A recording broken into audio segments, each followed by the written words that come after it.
믿음의 세 가지 차원이 있다고 생각을 합니다.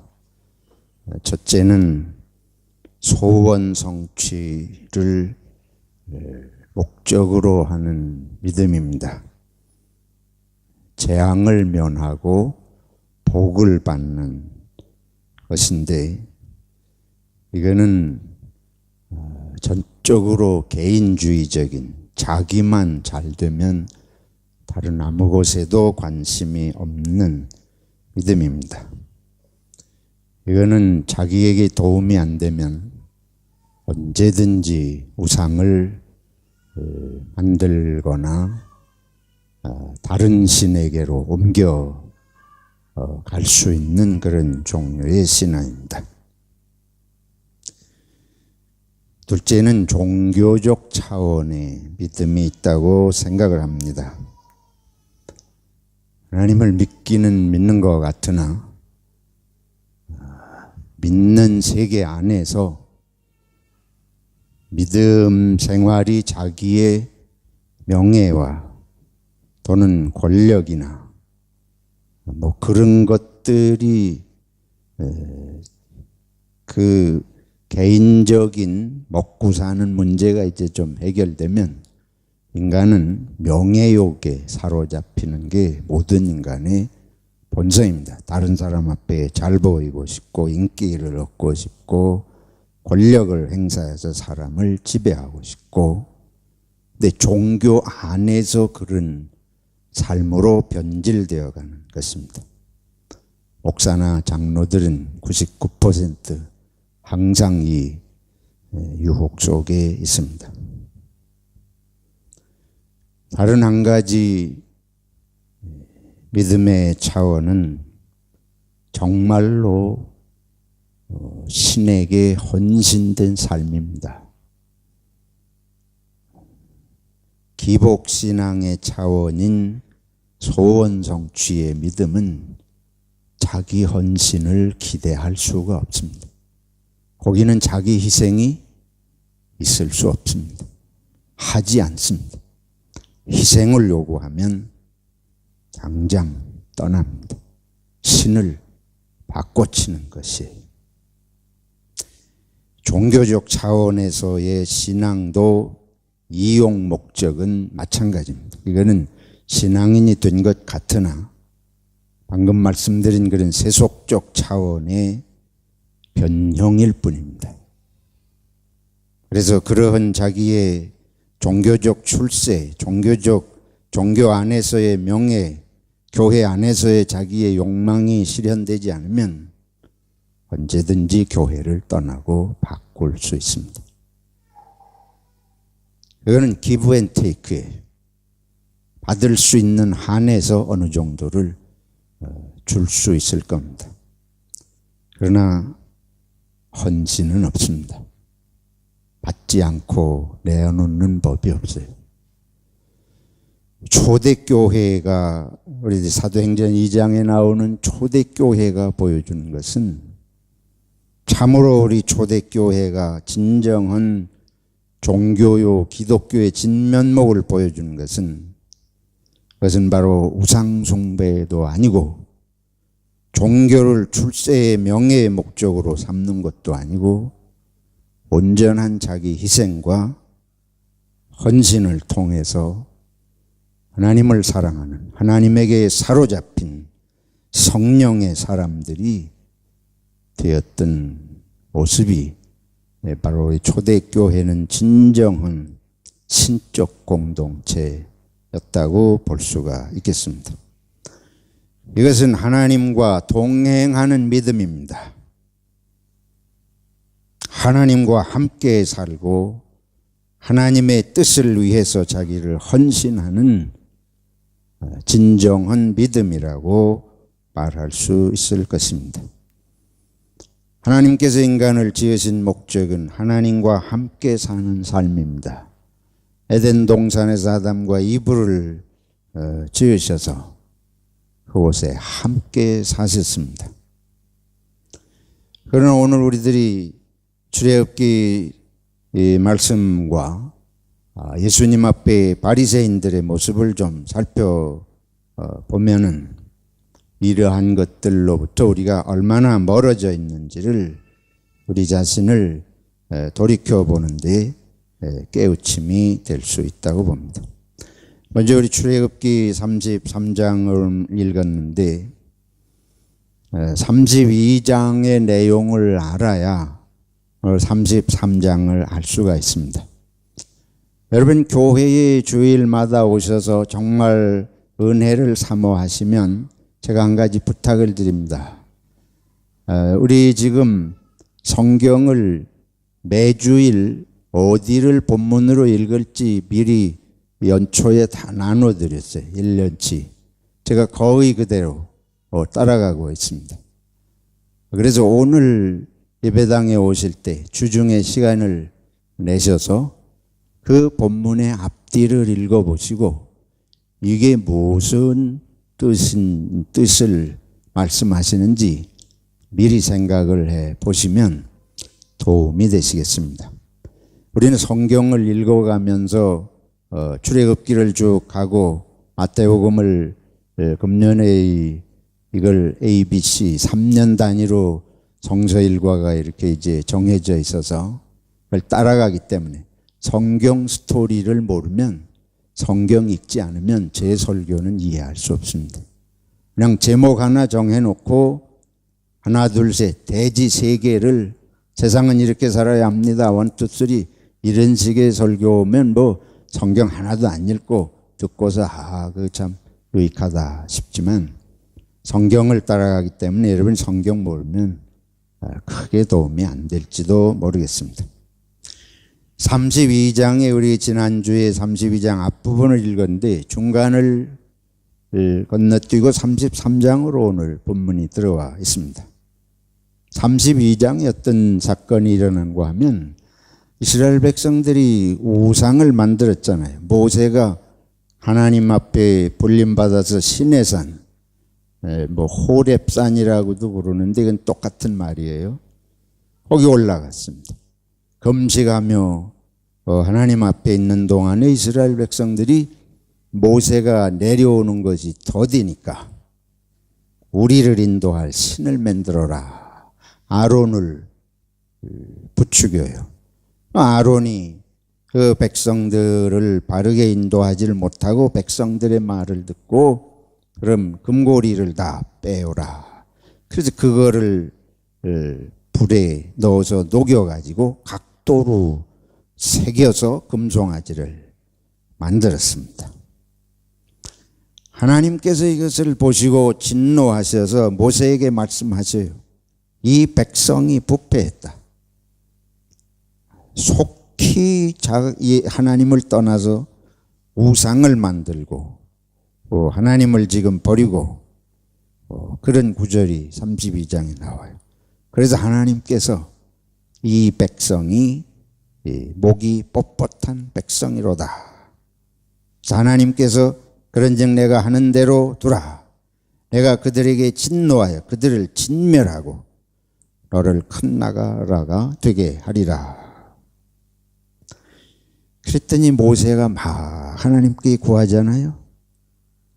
이 백성을 하나님이 멸망시키면 저 애굽과 다른 민족들이 볼 때 자기가 인도해낸 신이 그 백성을 멸망시켰다. 그런 조롱거리가 되지 않겠습니까? 하나님께서 모세의 간구를 들으시고 하나님이 여기 보면 주의 맹렬한 노를 그치시고 뜻을 돌이키사 주의 백성에게 이 화를 내리지 마옵소서. 그리고는 하나님께 청했는데 여호와께서 뜻을 돌이키사 말씀하신 화를 그 백성에게 내리지 아니하시니라.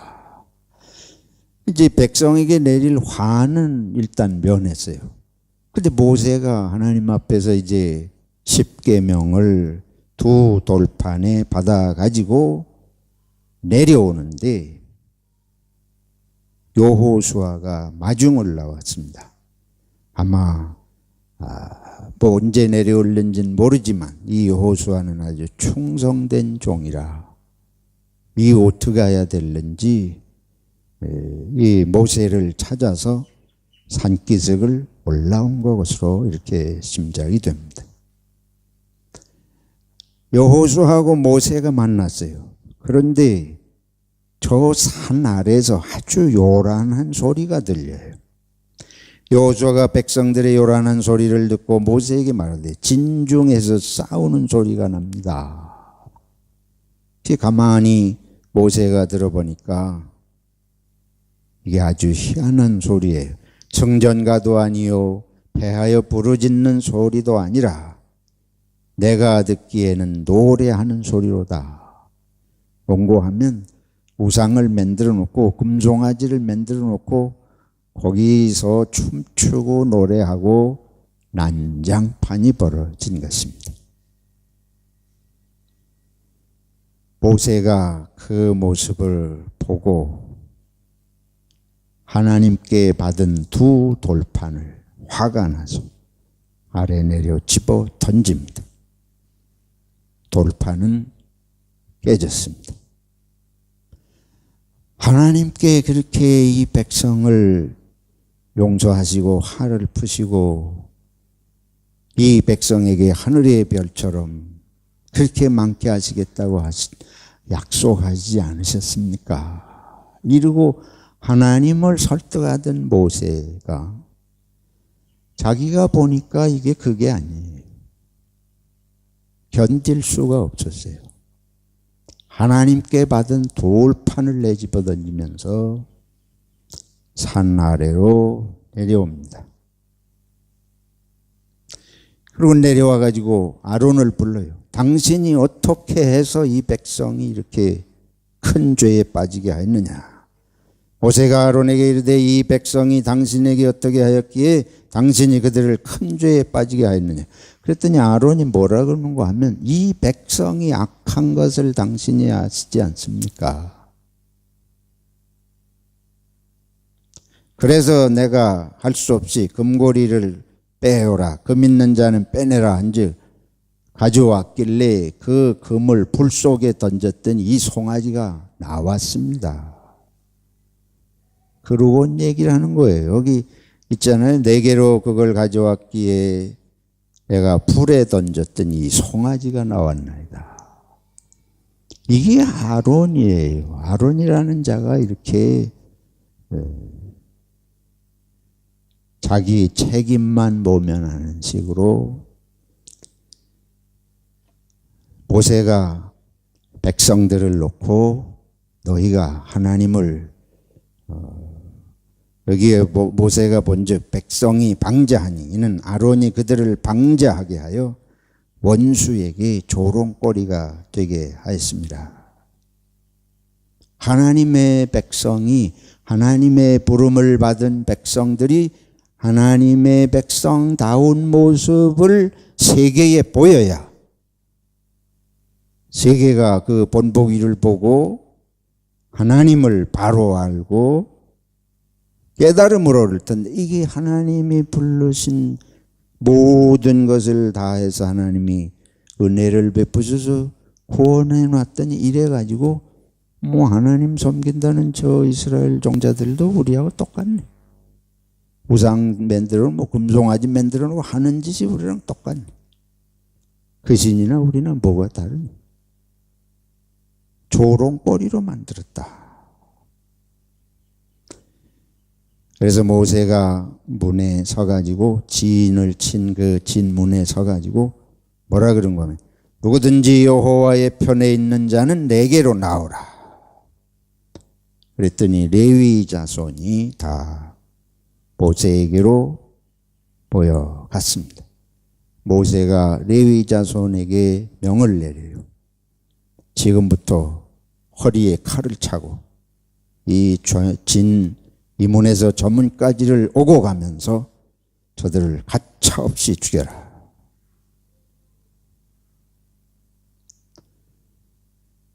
그래가지고 그날 죽은 사람이 3,000명 가량이라고 여기 성경에 그렇게 기록이 되어 있습니다. 성서 전문가들이 해석가들이 이날에 죽은 3,000명은 그들이 분명히 우상을 만들어대라고 선동한 자들이 어떤 자인 것을 그들이 분명히 알고 있었고 그 중심에서 백성을 선동한 자들을 이와 같이 처형했을 것이라고 이렇게 해석을 합니다. 모세가 이제 너희들이 그나마 하나님 앞에서 이와 같이 했기 때문에 하나님께서 용서하시리라. 모세가 이르되 각 사람이 자기의 아들과 자기의 형제를 쳤으니 오늘 여호와께 헌신하게 되었느니라. 그가 오늘 너희에게 복을 내리시리라.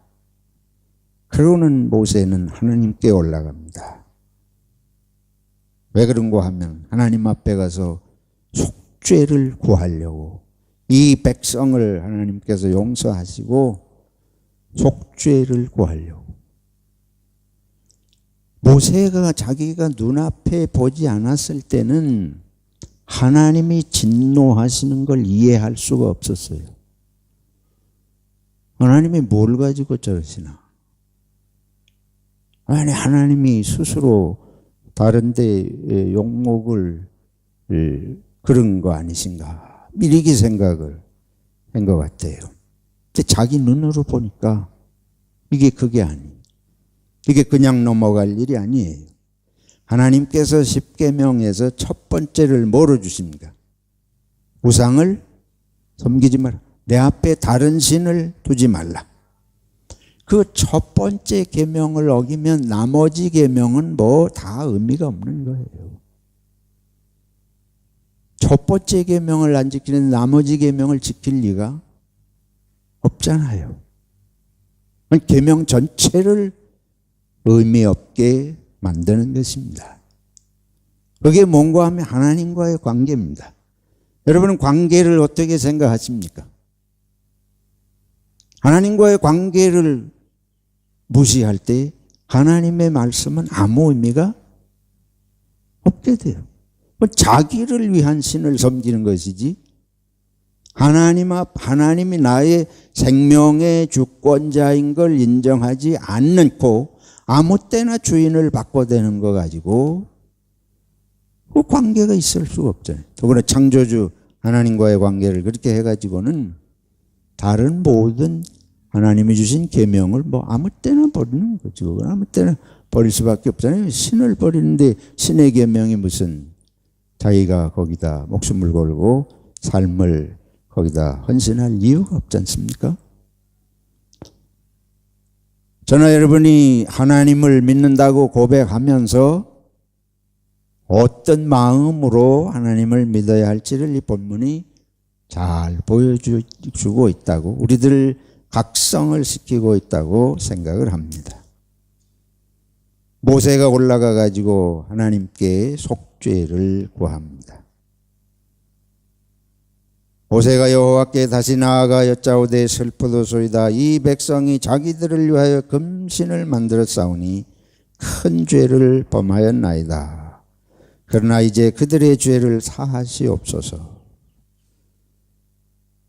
그러면 뭐라고 간구를 드린가 하면, 그렇지 아니하시오면 원하건대 주께서 기록하신 책에서 내 이름을 지워버려 주옵소서.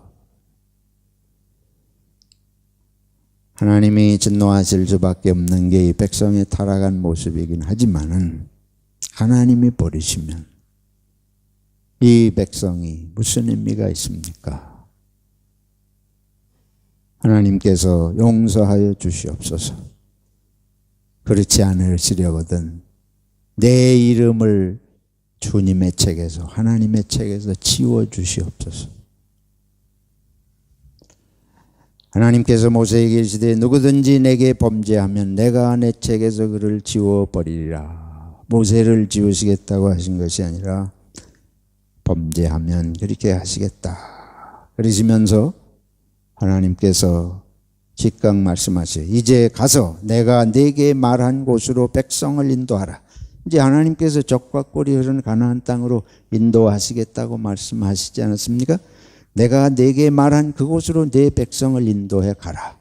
이제 길을 다시 가라고 하는 건 하나님이 용서하셨다고 하는 말씀이에요.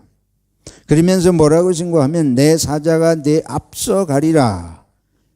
그러나 내가 보응할 날에는 그들의 죄를 보응하리라.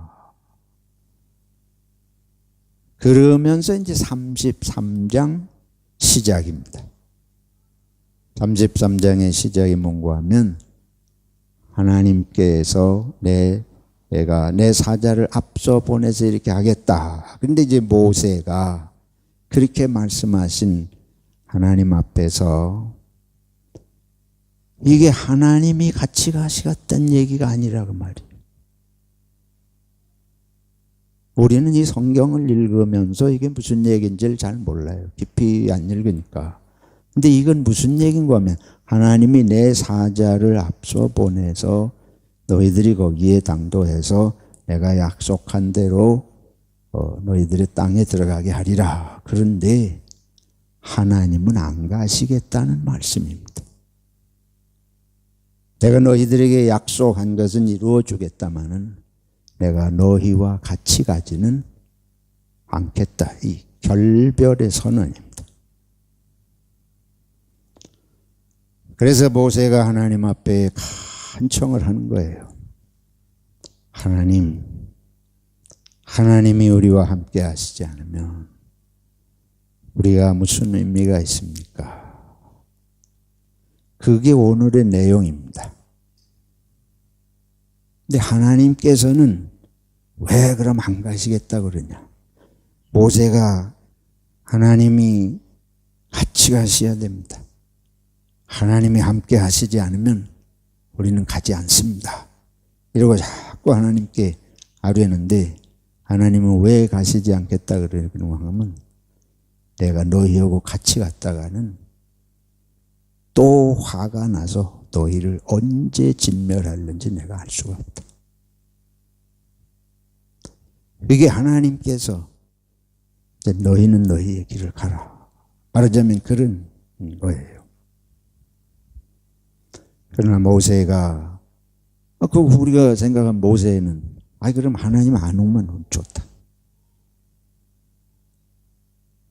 가게는 해주시니까 우리 거기 들어가가지고 우리는 거기 들어가면 되지. 들어가 살 땅이 나오고 하나님이 사자를 보내서 거기 들어가서 그건 전쟁을 이기게 하고 거기 정착할 수 있게 도와주시겠다고 하는 거니까 그게 되면 하나님은 안 오시는 게 좋아요. 하나님 계시면 귀찮아요. 여러분 그렇지 않습니까? 내가 볼 때 그런 분들이 부직 있어요. 저도 그렇고 하나님은 도와주시기만 하고 간섭은 하지 않는 게 좋습니다. 부모는 도와주시기만 하면 되지 간섭할 필요가 간섭 안 하는 게 좋아요. 신은 우리에게 도움을 주는 것으로 족하지 신이 자꾸 계명을 줘가지고 이래라 저래라 그거는 별로 우리들에게 달갑지 않아요. 그게 한 신앙의 한 형태입니다. 우리가 모르면 모르지만 저나 여러분이 그런 마음이 있습니다. 근데 기복신앙하고 별로 다를 게 없어요.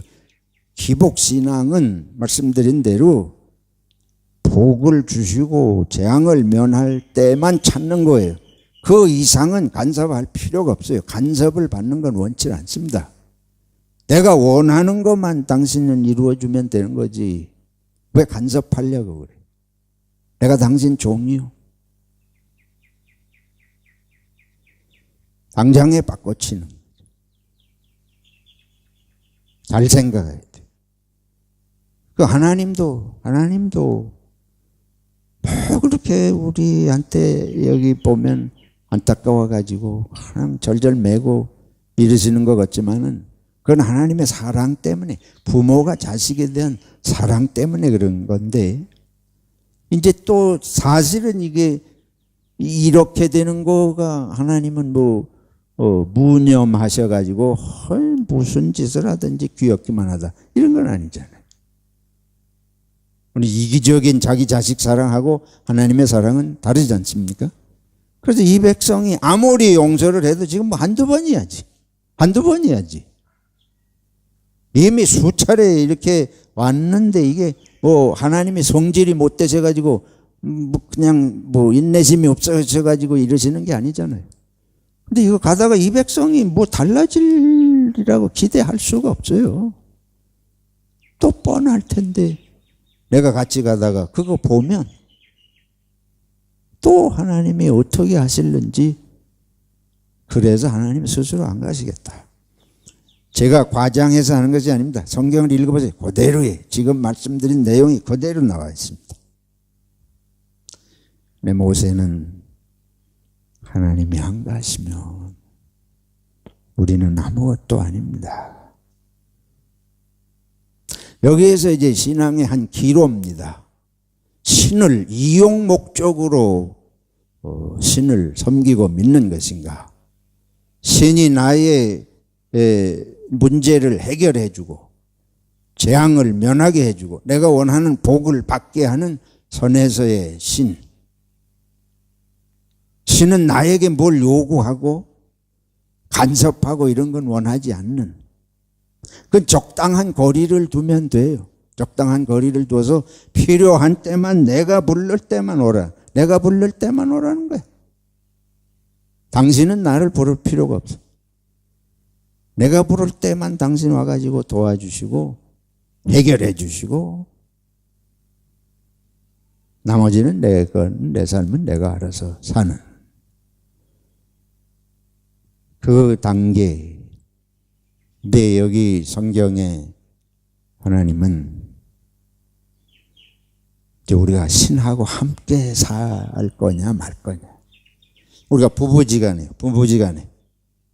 당신하고 나하고 적당히 살면서 서로 도움이 되고 유익이 되는 한 뭐 그렇게 함께 살 수 있다. 근데 어려움이 되면 희생을 요구하면 이건 못 살아먹겠다. 신의 관계나 인간 관계나 뭐 똑같지 않습니까? 신을 이용하는 것처럼 관계도, 이 세상의 관계도 이용하는 거 이상 아니에요. 이용할 가치가 없으면 관계할 필요가 없어요. 뭐 바꿔치는, 이용할 관계가, 이용할 가치가 있는 다른 거로 즉각 바꿔치기. 여기 여호와 하나님은 함께 살려고 우리를 지으신 줄로 믿습니다. 계명은 함께 사는 것을 전제로 하는 거예요. 계명이라고 하는 건 다른 아무것도 없어요. 혼자 사는 사람에게 무슨 계명이 있어요? 혼자 사는 사람은 계명이 필요 없어요. 이기적인 사람은 계명이 필요 없는 게 아니고 없어야 돼요. 계명이라고 하는 건 함께 살 때에 필요한 것 아닙니까? 이제 우리가 예수님과 바리새인들의 대화를 봅시다. 바리새인들이 항상 예수님을 어떻게 올무를 씌워가지고 잡아 넣을까 이것만 연구하는 사람들이에요. 오늘 예수님에게 찾아왔어요. 근데 바리새인들이 작전을 아주 짜가지고 온 거예요. 이거는 밤새워서 아마 치밀하게 계획을 세워가지고 왔습니다. 저 예수를 어떻게 하든지 함정에 빠뜨려가지고 오도 가도 못하는 함정에 빠뜨려가지고 이걸 잡아 넣어야 된다. 그냥 두고 볼 수가 없다. 그래가지고 자기들끼리 열심히 연구를 했겠죠. 헤롯 당원까지 동원을 했어요. 헤롯 당원이라고 하는 걸 동원했더니 본래는 바리새인하고 헤롯 당원은 아주 왼수입니다. 그런데 자기들이 일부러 헤롯 당원을 청해가지고 같이 동행을, 이건 목적이 있기 때문에. 예수님에게 가서 뭐라 그런가 하면 여기에 예수님을 얼마나 높이는지 알 수가 없어요. 예수께 보내어 말하되 선생님이요. 바리새인들이 누구를 선생이라고 부르는 사람들이 아닙니다. 자기들이 선생이라고 생각하는 사람들. 우리가 아노니 당신은 참되시고, 얼마나 이걸 인정하는 거예요. 진리로 하나님의 도를 가르치시며, 아니 그러면 들어야 될 거예요. 예수님이 선생님이고 참되시고 진리로 하나님의 도를 가르치신다. 그 말은 당신께 듣고 배우러 왔습니다, 이런 얘기인데 그게 진실일까요? 여기 그 다음에 보세요. 아무도 꺼리는 일이 없으시니, 이 말은 당신은 사람을 보고 왔다 갔다 하는 분이 아니고 정말 하나님이 주시는 대로 가르치는 분이라고 하는 걸 우리가 압니다, 이런 식의 표현입니다. 이는 사람을 외모로 보지 아니하심이니이다.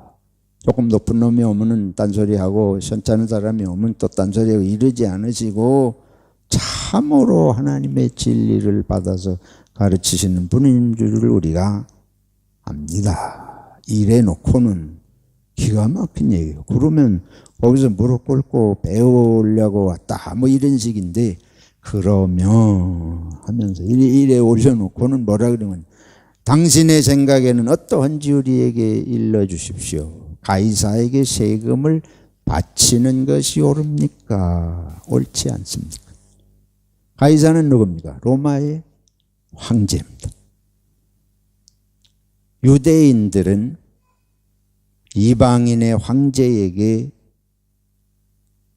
돈을 바치는, 세금을 바치는 것, 이건 다 하나님이 주신 건데, 하나님이 주신 것을 로마의 황제에게 이걸 바치면 이건 하나님을 배역하는 것이다, 그렇게 생각하는 민족입니다. 그래서 유대인들은 종교적으로 로마의 세금을 내지 않으려고 하는 이런 사상이 있었어요. 이걸 가지고 이제 예수님을 시험하는 거예요. 만약에 세금을 바칠 필요가 없다 그러면 로마 정부에 반항하는 게 되니까 자기들이 헤롯 당원을 데리고 왔잖아요. 헤롯 당원이 예수님이 하는 세금을 바칠 필요 없다 이러면 헤롯 당원이 듣고 당장에 로마 정부의 반역자다 하고 그 자리에서 잡아갈 게 틀림없지. 만약에 세금을 바쳐도 좋다 이러면 이스라엘을, 조국을, 유대인을 반역하는 반역자이기 때문에 사람들이 예수님을 따를 리가 없는 것이죠. 얼마나 기가 막힌 함정이에요. 이럴 수도 저럴 수도 없는 질문을 놓고 예수님께서 뭐라 그러신가 하면, 그들의 무엇을 하시고 악함을 하시고, 악하다. 밤을 새워서 연구해가지고 예수님을 잡아 넣으려고 이런 꾀를 짜내서 악하다, 악하다. 그들의 악함을 아시고 이르시되 외식하는 자들아. 근데 거꾸로 이들이 예수님을 참되고 진리로 하나님의 도를 가르치시고 뭐 이러면서 당신은 외모로 사람을 보지 아니하시는 분입니다, 이래 놨는데 자기들이 지금 속마음이 어떤지를 지금 모르고 안 보고 있는 거예요. 예수님은 외모로 보시지 않는다 이러고 뭐 평하는 것 같이 해놓고는 자기 속은 시꺼멓게, 자기 속을 예수님이 못 보시는 줄 알고 있는 거죠. 자기 속을 못 보고 계시는 줄 알아요. 그러니까 악한 거예요. 여러분과 제 속을 하나님이 아시는 줄로 믿으시기를 바랍니다. 하나님 앞에 우리가 숨길 수가 없어요. 이게 하나님 앞에서 악한 것입니다. 어찌하여 나를 시험하느냐. 그러고는 예수님이 세금 낼 돈을 가져와 보라. 그러니까 한 데나리온을 가져왔어요. 데나리온의 양쪽에, 한쪽에는 황제의 우상이, 황제상이 그려져 있습니다.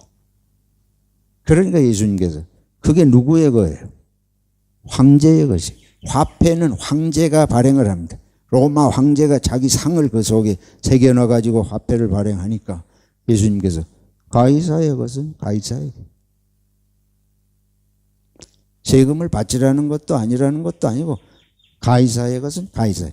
그까지는 좋아요. 그 다음이 아주 기가 막힌 말씀이에요. 하나님의 것은 하나님의. 이건 무슨 말씀이에요? 이 바리새인들이 예수님을 잡아 넣을 생각만 지금 하고 있는데 로마 정부에 세금을 바치는 문제 이런 거 가지고 지금 예수님을 잡아 넣으려고 하고 있는데 이 사람들이 자기들 마음에는 하나님이 없습니다. 이 사람들은 종교를 이용해서 사는 사람들이 종교를 이용해 가지고 바리새인의 자기들은 사람들의 지도자 행세를 하면서 살 뿐이지 중심에서 하나님을 섬기고자 하는 마음이 없습니다. 여러분, 정말 하나님을 섬기기 위해서 신앙생활을 하십니까? 우리가 자문을 해 보아야 됩니다. 예수님께서 요한복음에서 그런 말씀을 하죠. 너희가 정말 하나님의 말씀대로 살려고 하면 내 말이 하나님께로부터 온 건지 아닌지를 알리라.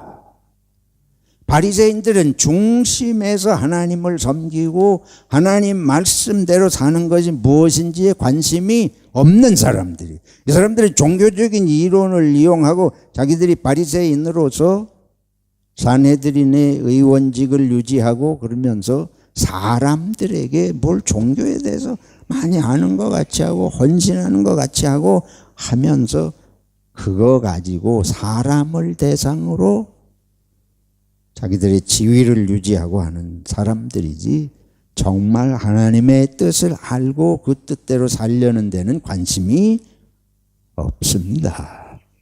그런 관심이 있다면 예수님이 하시는 말씀이나 그 하시는 사역의 모습이 하나님께로부터 온 것을 알지 않을 수가 없다는 거예요. 어떻게 진실로 하나님을 섬기고 말씀을 중심에서 말씀대로 살려고 하는데 그걸 모를 수가 있어요. 그 예수님이 걸리는 것은, 예수님이 하시는 말씀이 자꾸 걸리는 것은 말씀대로 살 생각이 없기 때문에 걸린다고 말이에요. 그래서 걸려서 가만히 있는 게 아니고 예수님 오히려 잡아서 감옥에 집어넣어가지고. 오늘날 교회도 그런 사람들이 부지기수입니다. 저희 같은 사람을 비롯해서 종교가 하나의 장사예요. 종교의 이름으로 먹고 삽니다. 종교의 이름으로 명예를 유지하고,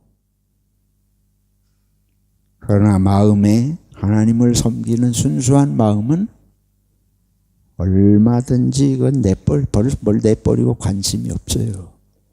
여러분, 교회 생활에 관심을 가지기 전에 여러분의 신앙이 하나님 앞에 다 있는지를 돌아보시기를 축원합니다. 내 눈엔 보입니다. 여러분 눈에는 제가 그렇게 보일 수도 있겠습니다. 우리 하나님 앞에 속일 수가 없어요.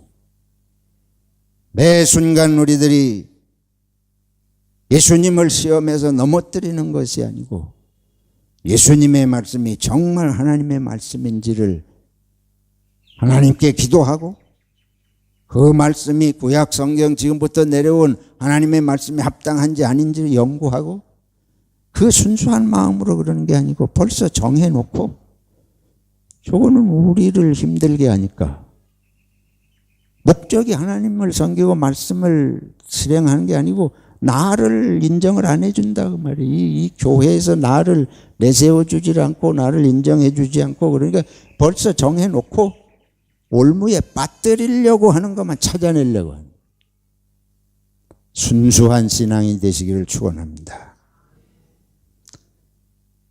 모세는 하나님과 살기를 원했습니다.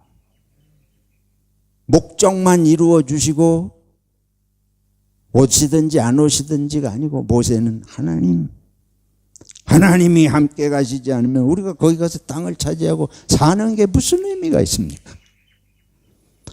예수님께서는 내가 너희 안에, 너희가 내 안에. 신앙의 목적은, 가정의 삶의 목적은, 세상의 관계의 목적은 함께 사는 것인 줄로 믿습니다. 그러면 거기는 반드시 대가를 치러야 돼요. 대가라는 건 뭐 고난이 있어도 이 길을 가야 할 줄로 믿습니다. 신은 고난의 문제를 미리 치워주고 문제를 해결하는 선에서 신을 믿으면 어떻게 돼요? 그 신 때문에, 신이 말씀하는 것 때문에 고난이 오면 그건 항상 버릴 거 아니에요. 나는 이민교회를 떠들어다니는 사람들이 신앙 성장을 못 이루는 이유가 거기에 있다고 생각을 합니다. 어디든지 교회예요. 어디든지 예수님이 계시고 하나님이 함께 하십니다. 그러나 내가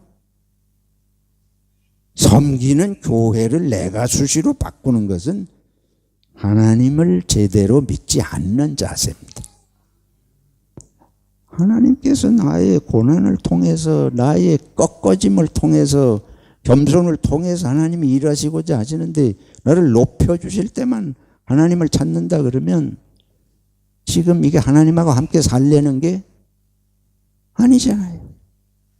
이 교회에서 유익한 것만 찾아 받아내고 이 교회를 위해서 내가 희생하고 헌신할 생각이 없다면 그거는 관계를 항상 내 이기적인 내 중심으로만 하는 거 아닙니까?